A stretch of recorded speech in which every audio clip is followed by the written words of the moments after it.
My best friend of 15 years asked me for loans for 3 years, saying she was in crisis. While traveling and living in luxury, she carefully hid from me. When I confronted her, she told me I was a bad friend. She didn't know I had every transfer, every lie, and screenshots of everything. There are people who use love as an ATM. Not obviously, not from the beginning, but gradually and deliberately, building trust first with years of genuine friendship, or at least friendship that appears genuine, and then using that trust as leverage. Because a person who loves you and who believes you love them does not ask the same questions a bank would ask. They do not request guarantees. They do not verify the story. They trust. And that trust, when it falls into the wrong hands, is the most costly vulnerability you can have. I had it for 15 years, and it cost me more than I want to admit. My name is Isabel. I am 34 years old. I am a digital content editor. I live alone in an apartment I pay for with sustained work and financial discipline. And until 8 months ago, I had a best friend named Natalia with whom I had shared practically my entire adult life. I met her at 19 at university. 15 years. Exactly half of my life until that point. I lent her money for 3 of those 15 years. Money that never came back. And what I discovered when I finally decided to look directly at what I had been looking at sideways for all that time was a story that changes the way I understand what a friendship is and what can hide behind one. Natalia and I had been the kind of friends who were chosen family. We had lived in the same building for 2 years at university. We had worked at the same agency after graduating. We had gone through together the relationships that did not work out, the jobs that were lost, the losses and the celebrations that build the texture of a long friendship. She was the person I called when something went very well or very badly. She was the person I believed knew me better than anyone. That certainty was what made me not see what needed to be seen for longer than I want to admit. The first loan was 3.5 years ago. Natalia called me in crisis. Her work contract had not been renewed. She had next month's rent uncovered. She needed 5,000 pesos to avoid being left without a place to stay while she found something else. I transferred the 5,000 without thinking about it. It was a 12-year friendship. She was my best friend. Of course I transferred. She told me she would pay me back as soon as her first paycheck from the new job came in. The new job arrived 2 months later. The money did not come back. When I mentioned it indirectly, she said she had had unexpected expenses with the job change, that she needed a little more time, that she knew she owed me. I told her there was no problem, that whenever she could, and we went on. Over the following 2.5 years, the pattern repeated 8 times. Different amounts, different emergencies. Her mom's illness, a problem with the car, another month's rent, an unexpected medical expense, a situation with her blocked card while she waited to sort something out. There was always a story. It was always urgent. It was always temporary. And always, when the moment came when she was supposedly going to be able to pay back, there was a new reason why she still could not. The accumulated total at the end of those 2.5 years was 62,000 pesos. 62,000. I did not see it grow like that because each request was individual and my responses were individual, and the human brain is very good at not adding up the things it does not want to see added up. Until one day, I added them up. What made me add them up was not the last request. It was a photo. Natalia posted an Instagram story from a hotel in Tulum. It was not the first time she had traveled while she owed me money.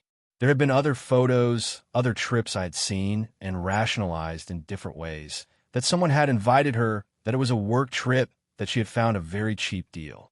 But this photo was different. It was of a suite, with an ocean view, with a bottle of champagne on the nightstand and a bag from a brand I recognized, because it is the kind of brand whose bags cost what I earn in a month. The same week, she had asked me for 4,000 pesos because she did not have money for groceries. I sat down with my computer that night and opened my bank history. It took 40 minutes to find and organize all the transfers. 62,000 pesos over 2.5 years. 16 transfers of different amounts with the dates and the text messages where she described each emergency. Then I opened her social media.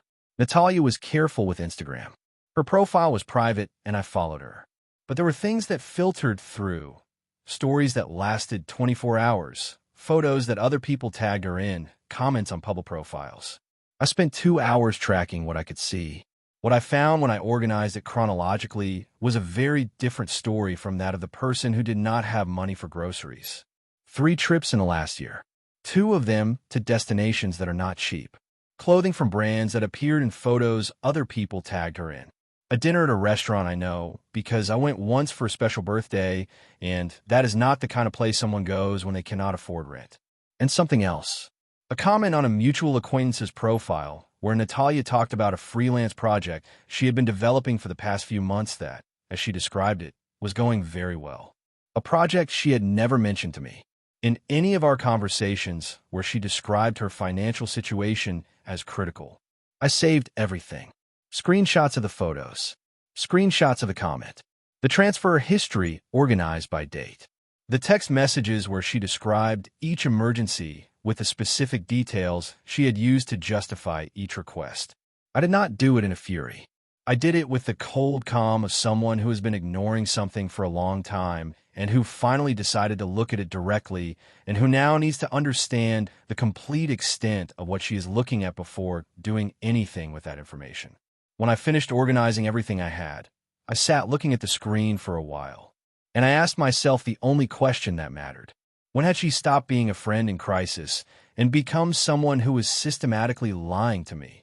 I did not have an exact answer, but I knew that at some point along the way both things had happened, and that I had chosen not to see it, because seeing it meant facing something I did not want to face.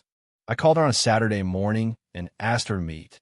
She said yes with the usual ease, without noticing anything different in my voice, or if she noticed she did not show it.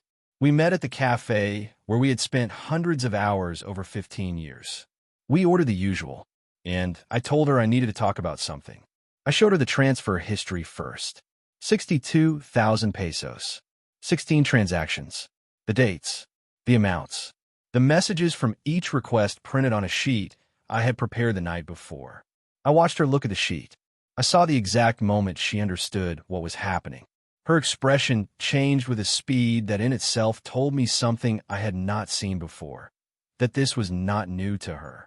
But the conversation we were having was not a surprise, that somewhere in her mind she had been expecting something like this. Before I could say anything else, she spoke. What she said was not what I expected. She did not apologize. She did not say she was sorry. She said she could not believe I was doing this to her, that we had been best friends for 15 years.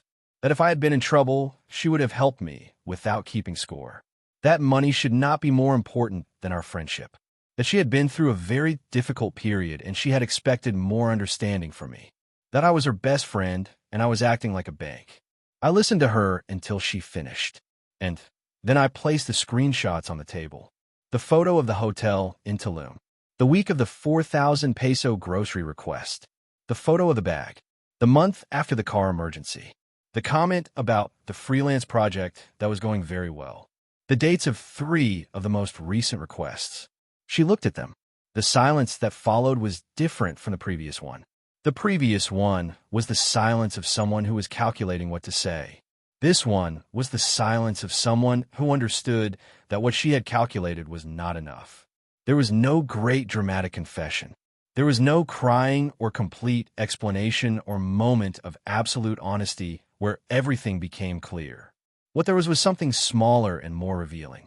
She said things were not as simple as I was seeing them, that there was context I did not have, that the freelance money came and went, that the trips had been invitations from other people, that they had not cost her what I thought, that she had bought the bag in a better period that did not correspond with the dates I was looking at.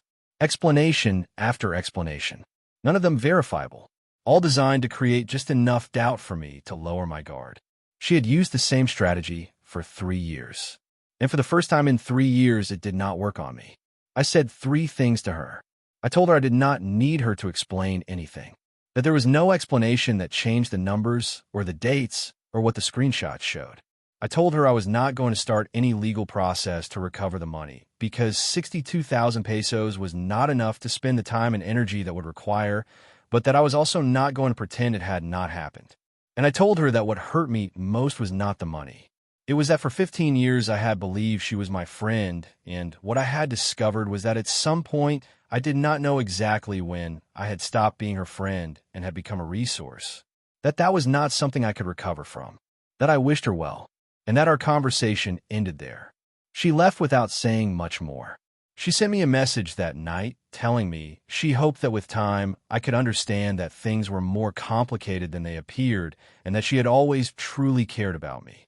I read it. I did not respond. 8 months have passed. We have mutual friends who at first try to mediate. I listened to them. I explained that there was no animosity, just a decision made with clear information. Most of them understood it better than I expected.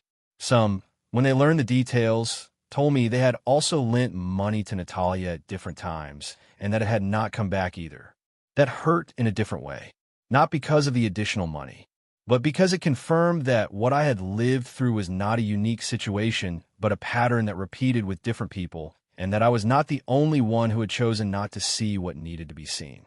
The 62,000 pesos are not coming back. It took me some time to make peace with that, not because the amount does not matter, but because carrying anger over money that is not coming back means paying twice for the same thing. Once when you lend it, and once every day, you keep carrying the anger. At some point, I decided to let it go. Not her. The anger. The money is gone. I learned something worth more than 62,000 pesos about how people operate and about the signals I ignored for 3 years because I did not want to see them. That, with everything it hurts, is something. What I want to take from this story has practical parts and deeper parts. The practical part first. If you lend money to someone, do it with the awareness that it may not come back. Not because people are necessarily bad, but because money changes dynamics, and because lending with the implicit expectation that it comes back creates a tension that sometimes resolves with distance rather than repayment. Lend what you can lose without it destroying the relationship or your finances. And if you notice the pattern I noticed, the one of emergencies that multiply and money that never returns and explanations that always make sense but are never verified, trust what you're noticing. The deeper part. People who are genuinely in crisis and genuinely ask you for help do not respond with accusations when you ask about the money they owe you. Someone's reaction when asked to account for something says a great deal about the intention behind the original request. Nobody teaches that anywhere, but it should be taught. If this story touched you, comment, have you lent money that never came back? Like if you believe asking a friend for accountability does not make you a bad person. Subscribe for more real stories.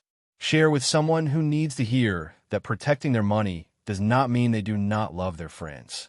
Practical tip, keep track of the loans you make, even to close friends. Not to collect them coldly, but to have clarity about the real situation. And set an internal limit of how much you're willing to lend in total to the same person before having a direct conversation about repayment.